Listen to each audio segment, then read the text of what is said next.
are affecting Rhode Island. So I want to welcome on Mike Riley. Mike, come on in. Welcome.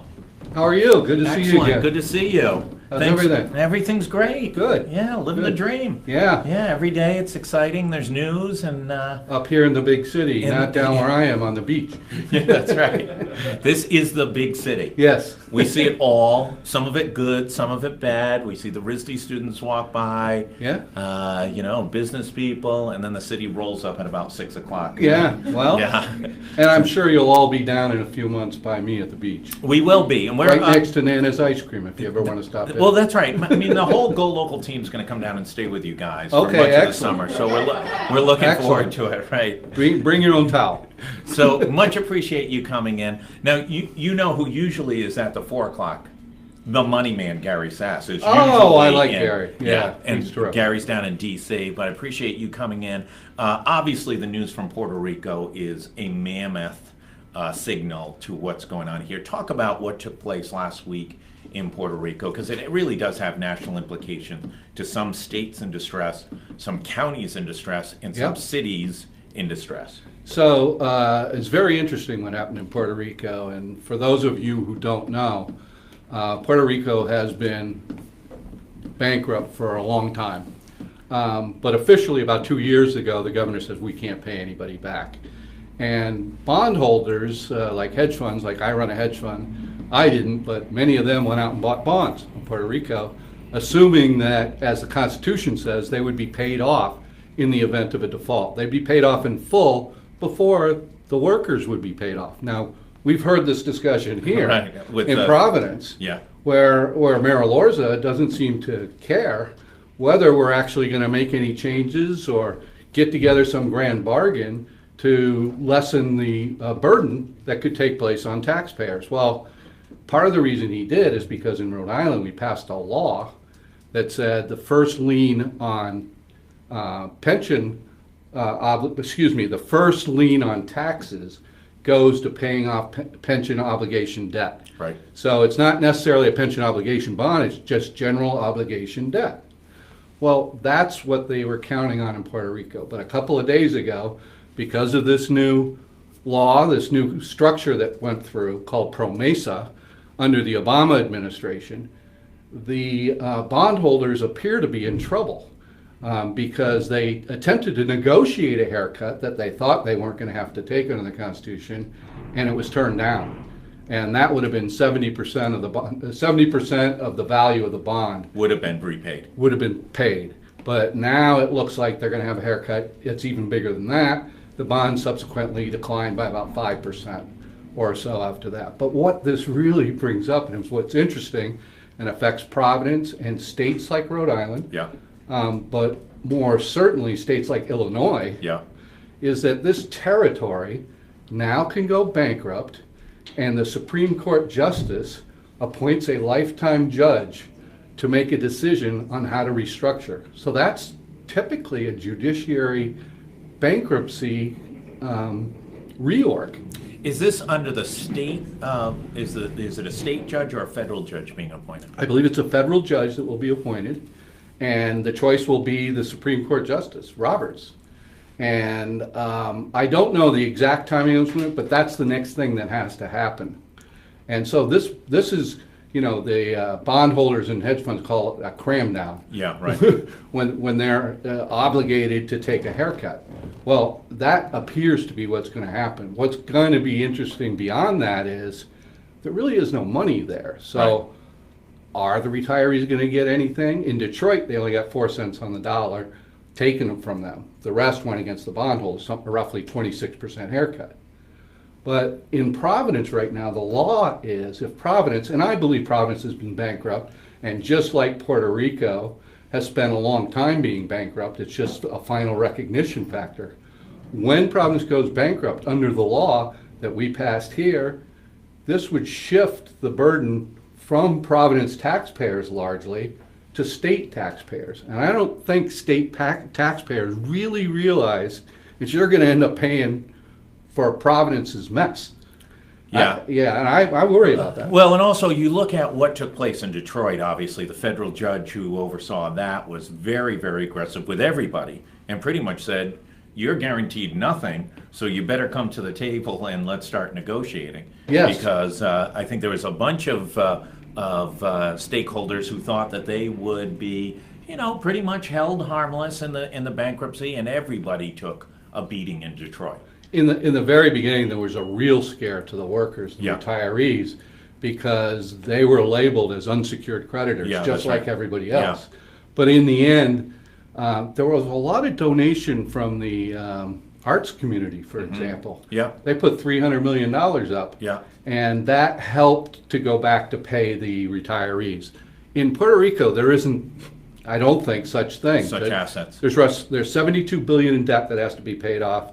There's 49 billion in pension liabilities, and to support the pension liabilities, they only have $2 billion. Yeah. I mean, that's a 1.4% funded rate. And meanwhile, Providence is looking good at 25%, even though they're the worst capital city in America. Yeah, I mean, Providence has some massive problems with its unfunded liability, not only in the pension obligations, but obviously in the long-term health care costs. Huge numbers. Yeah, so you're talking about $1 billion in each bucket. Well, yeah, for Providence. Yeah, just for Providence Providence alone, their OPEB is bigger than the state, the Yeah. entire state. Right. So, but cities and towns across the state have been really bad about OPEB. Right. And so, even though, God forbid, Policena actually did something in Johnston, Right. He did put some people on the Medicare path, and that helped reduce liabilities. Most of the towns haven't quite done that yet, and so there's a lot of OPEB debt. So if you're going to take the learnings of Puerto Rico, if there's any learnings yet, there's certainly some flares up in the sky. I've been shocked. I think many people have been shocked that under this administration in Providence, Mayor Lorz's administration, there has not been an aggressive tact in trying to reduce costs or reduce long-term financial obligations or increase contributions to try and minimize what the long-term exposure on it. When does this whole thing break? I mean, you make the point that Puerto Rico is functionally, no longer viable for a number of years. When does Providence break loose? Does it take the next recession? Is it? So it's a cash flow issue, and if it's anybody that's owed money doesn't get paid, they can just make a complaint, and all of a sudden we start to talk about bankruptcy, Sure. like real bankruptcy. Yeah. So Puerto Rico went a long, long time like that. But the signs for Providence being cash flow negative and having problems have been going on 20 years now. So don't think this just happened 4 or 5 years ago. Listen, I was on the city council in 91 to 95 in the city. Yep. And this was during the credit union crisis. And to be perfectly honest, I urged Mayor Cianci Yep. to look at a planned bankruptcy. Now, to some fairness to him, there was not the pathway that has now been established. Yes. Bridgeport, Connecticut was in a pseudo bankruptcy. Yep. Actually, our former finance director in Providence, Jerry Barron, went down there to try and navigate that chaos. But you didn't have Central Falls. You didn't have Detroit. Now Right. you've got Puerto Rico. It looks like Illinois is on a course for it. I mean, that throws the whole state bankruptcy. Everybody thinks a state can't go bankrupt. States can't go bankrupt. Well, guess what? They had to do something in this territory, and to me, it's directly applicable to Right. what they would do with the state of Illinois should one of the Chicago plans go bust. Yeah, right. And they've got not only cities, but they've also got counties, and I think Oh, Cook yeah. County is the one Yeah. that's most in distress. Yeah, and it's billions. Yeah, right. So What happens? What should Providence? Let me start here. What could Providence do right now to try and minimize the chances of a bankruptcy in the foreseeable future? So what they could do is add money to the pension plan, contribute more, cut back more services. They're taxed out. They are actually at the limits on taxes, Yeah. including gimmicks such as raising assessments Sure. and talking about lower tax rates. Yeah. That was really... Well, I mean, look at Providence. Providence, I think, now has the 5th highest commercial tax rate in the country. Right. The car tax is north of $70 per thousand. Real estate taxes are amongst the highest in Rhode Island. tangible tax, which most communities don't have, is one of the highest so there's not a lot of room there. Some of the nonprofits have come forward with some level of contribution, more now than before, but Lifespan, arguably the second largest after Brown University, or maybe the largest, it's about $2 billion in revenue annually, makes absolutely zero contribution to So the they're city of not Providence. doing the pilot. They are not participating at all, and they say they're not going to participate at all. And they've got more important things to spend on. They just broke a new TV commercial, et cetera, et cetera. So I guess that's their top priority. Yeah, and Providence has given away the store, Yeah. really, to these non-taxable entities.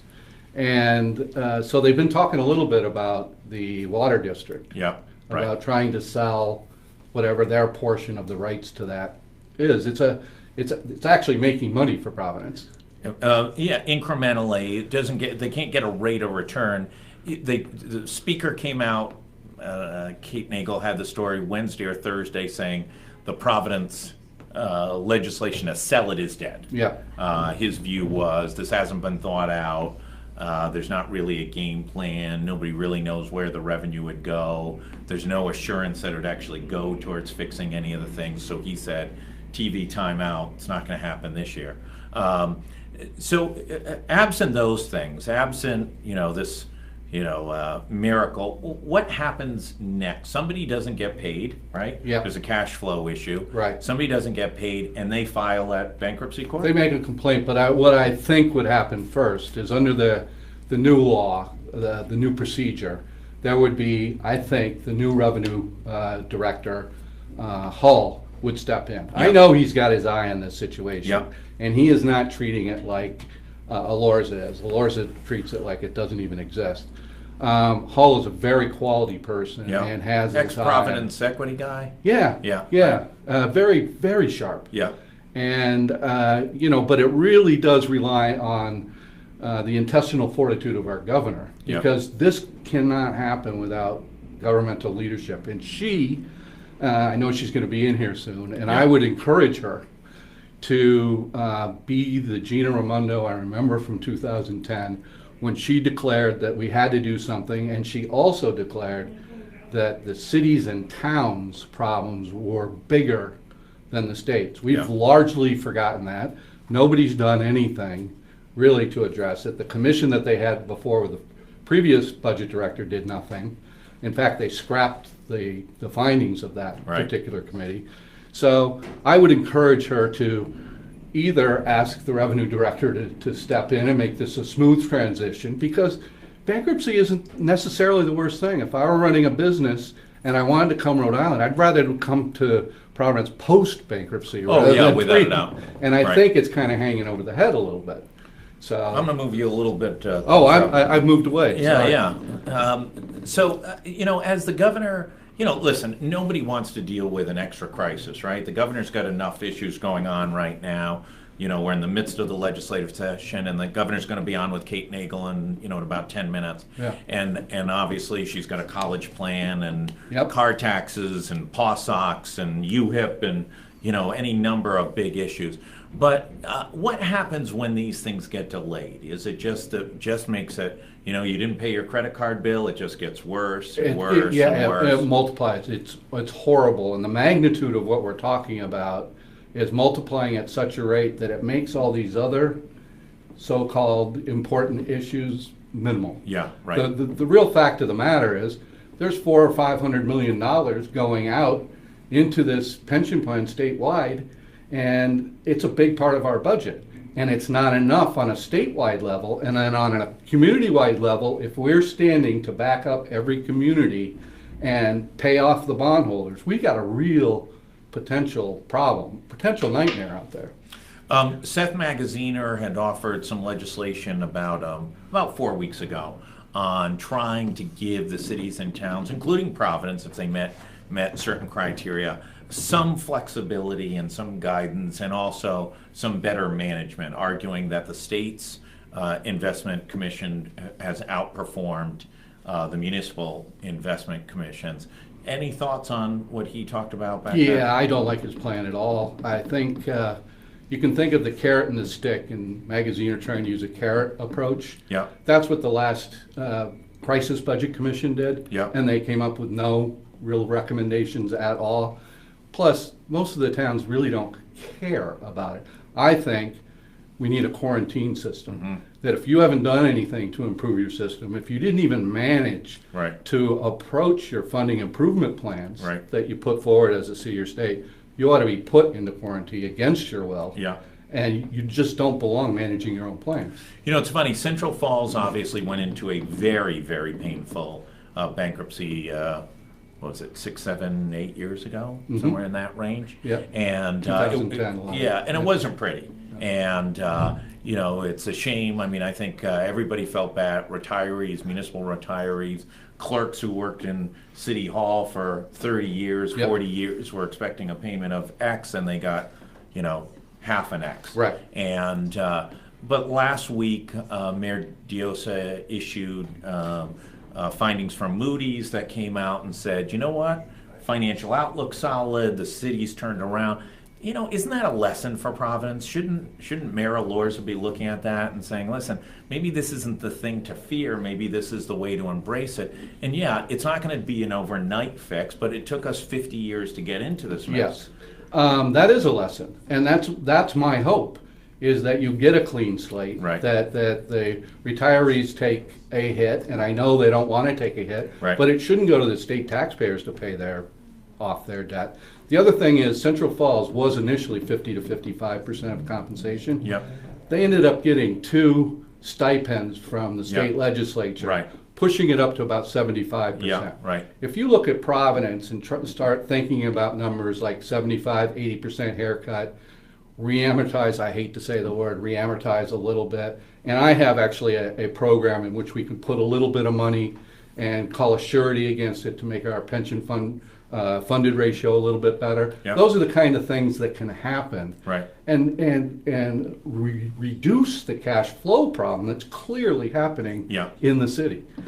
Well, listen, all you need to do, we're on Wade Bossa Street, and you look out on the street, and, you know, this sidewalk hasn't been No. fixed, and this street hasn't been fixed. And, you know, we're in the heart of the financial district, and, you know, there's little bits of construction here and there, but it's in the infrastructure of the city of Providence is deplorable. And listen, in fairness to Mayor Alorza on that front, it took us a long time to get there, but you know, you didn't get drafted for the job, you ran for the job. Right, and right. part of running for the job is to fix some of the, you know, it's not all art festivals, it's also fixing some of the more difficult Yeah, challenges. and I think he knew that. I just think he thought the finances were a lot stronger. Yeah, I don't know how they're going to borrow given the outlook, and we haven't had a recession yeah. in 6 or 7 years, and Right. that doesn't usually go 20 years without a recession. Well, I can tell you right now, housing prices, especially on the east side of Providence, are just exploding. Are they really? So I think that's masking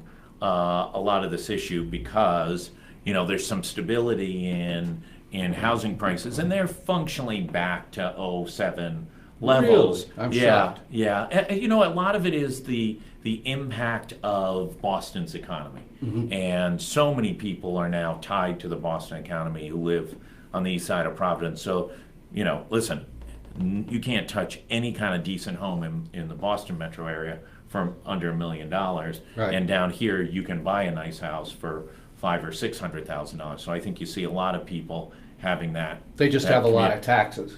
They do have a lot of taxes. Yeah, they I have think a lot of that's what's taxes. keeping values down relative to where they could be. Right. Just think how much your house could go up if we start handling our finances better. Well, and Providence has the added problem that because of the condition of the schools and the quality of the schools, that, you know, we talk about it all the time. Central High School, only 12% of the students are reading at grade level. Only 9% can perform math at grade level.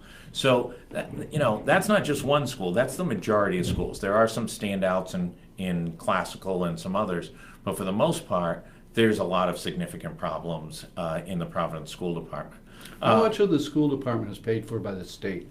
More than 50%. And actually, Kate Nagel's working on a story right now about the change in formula where Providence may be getting a boost.